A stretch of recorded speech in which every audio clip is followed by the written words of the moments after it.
문제 2-2번입니다. 다음 자료를 보고 2020년 제2기 확정 신고 기간에 공제받지 못할 매입세 명세서에 납부세액 또는 환급세액 재계산 탭을 작성하시오입니다. 단 예정 신고는 세법에 따라 적정하게 신고되었다고 가정하고 불러오는 데이터는 무시하기로 한다 입니다. 자, 이 문제에서 봤을 때 부가가치세에서 공제받지 못할 매입세 명세서 중에 납부세액 또는 환급세액 재계산 탭입니다. 자, 이 문제는 전산세무회계 2급하고는 차원이 달라요. 전산세무회계 2급에서는 2020년 2기, 그 다음에 2019년 1기, 2020년 1기, 그 다음에 2019년 2기를 통해서 이제 이 세 개를 보아서 해당되는 부분에 이제 전기하고 단기하고 이렇게 구분하는 문제가 전산세무회계 2급에 해당이 돼요.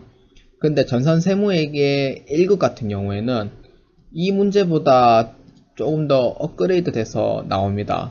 그래서 이 문제 같은 경우에는 비록 4점이지만 내가 이 문제를 수행할 수 있다라고 판단하시면은 하시면 되고, 이 문제가 생각보다 오래 걸리겠다라고 하시면은 저는 안 하는 게 맞다고 봐요.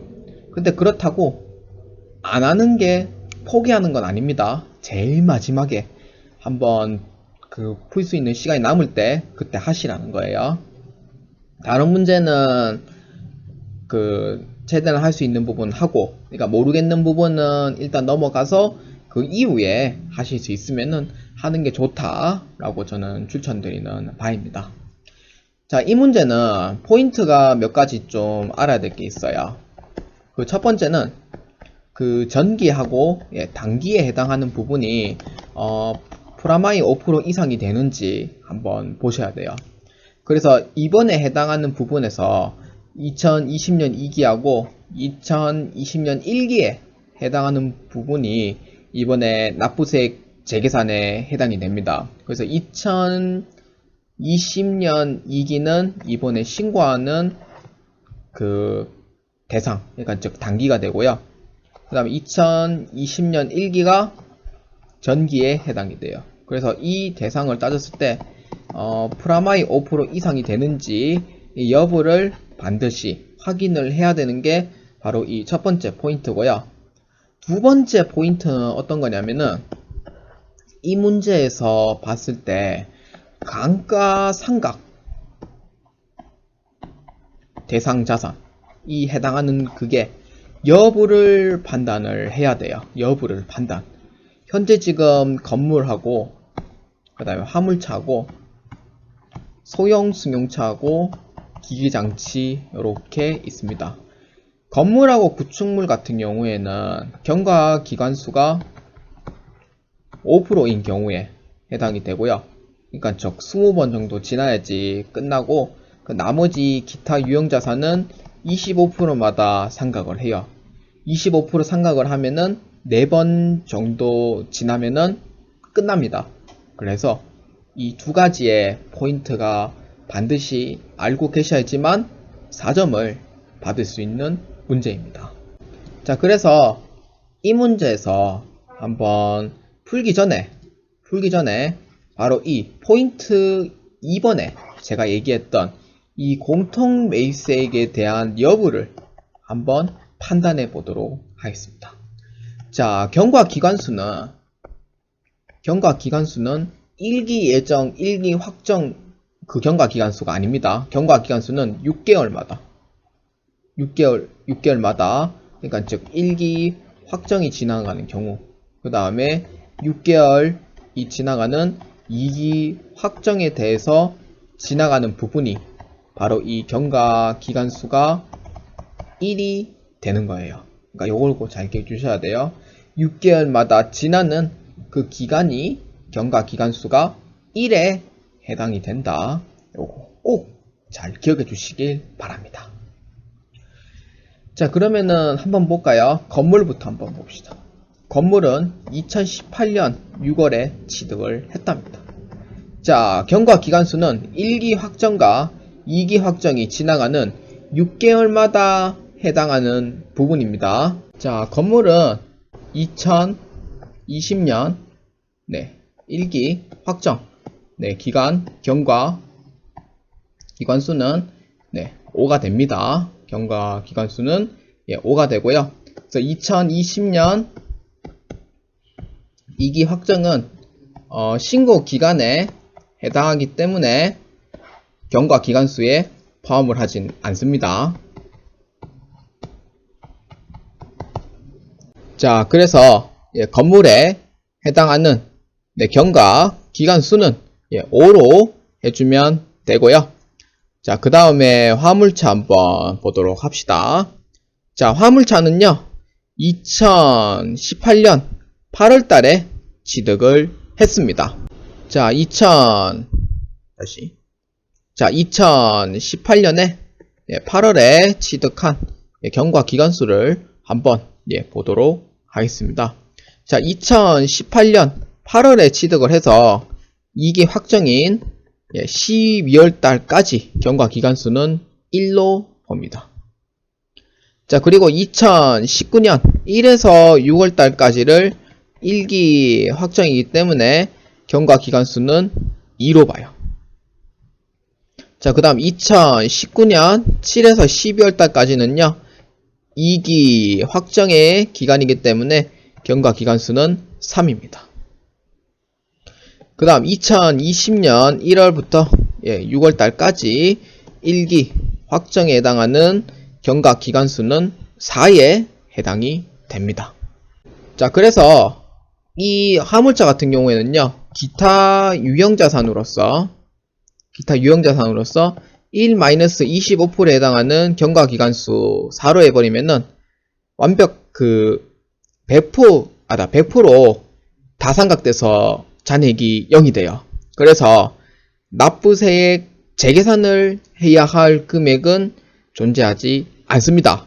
그래서 경과 기간수가 이미 이제 4번의 기간을 다 거쳤기 때문에 화물차는 납부세액 재계산에 해당 사항이 없습니다. 자, 그리고 이제 업무용 소형 승용차입니다.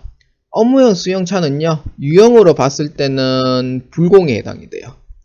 자, 납부세액 우리 재계산을 하는 이유가 어떤 거냐면은 납부세액 재계산은 과세하고 면세를 겸업을 했을 때 이 면세분에 대해서는 불공제를 해주고, 그래서 이에 따른 한 번 더 재계산을 통해서 환급 받을 부분은 환급 받고, 그리고 납부할 부분은 추가적으로 납부를 해야 하는 그러한 겸업 사업자 같은 경우에는 납부세액 재계산은 무조건 필수로 적용이 됩니다.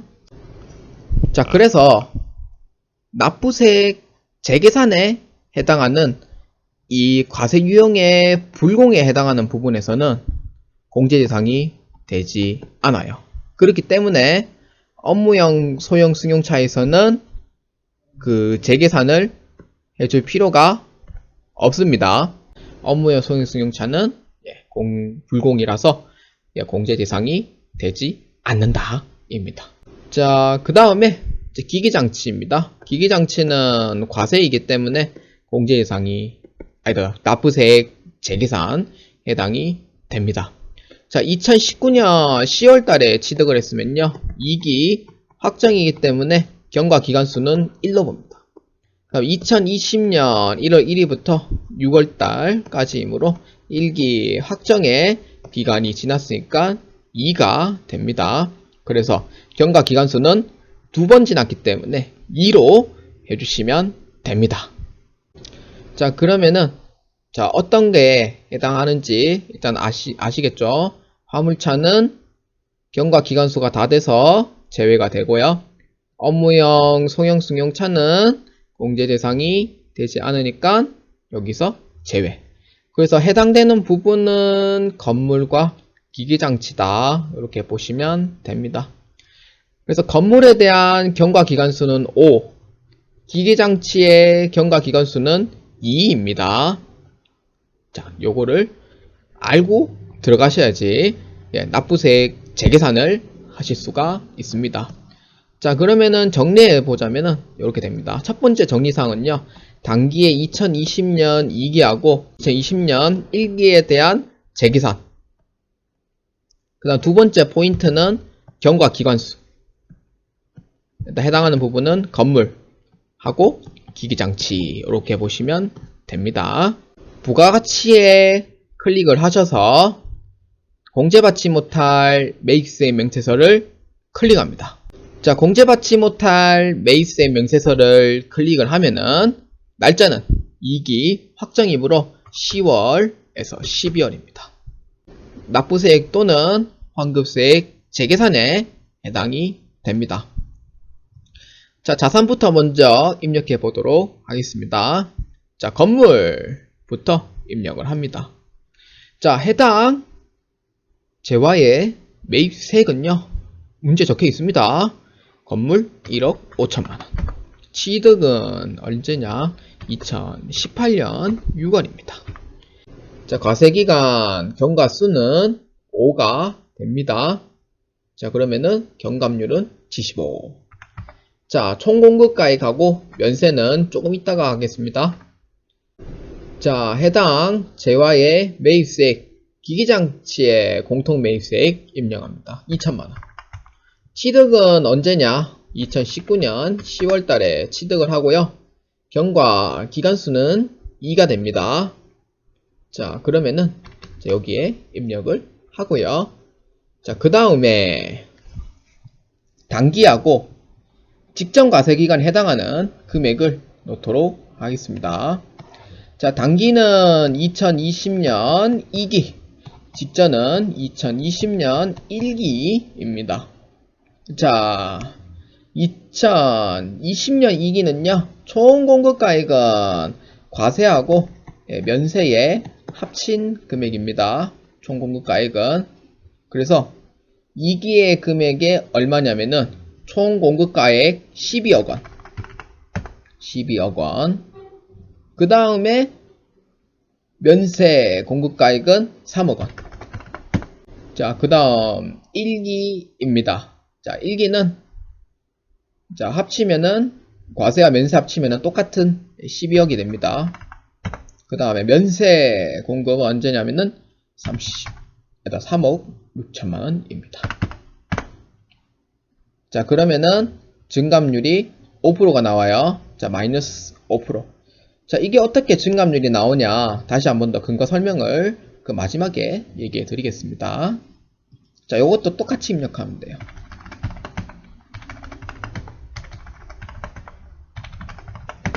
자, 이렇게 하면은 마이너스 50만원만큼 증가율이 똑같이 마이너스 5%가 해당이 되어 납부세액 재계산에 해당이 됩니다.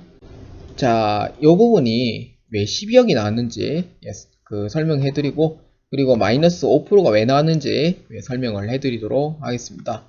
총 공급가액은요, 여기에 보시면은 과세하고 면세에 해당하는 총금액이고요. 그 중에 면세 비율만큼 해서 이제 비율을 찾아주는 거예요. 자, 여기서 이제 땡겼을 때 왜 2% 나왔냐? 다시 한 번 더 근거 설명해 드리면은 면세 공급은 단기에 3억 원이고요. 총 공급가액은 4배수인 12억 원이에요. 과세까지 합쳐서. 그래서 퍼센테이지는 25%가 이렇게 나오고요. 25%.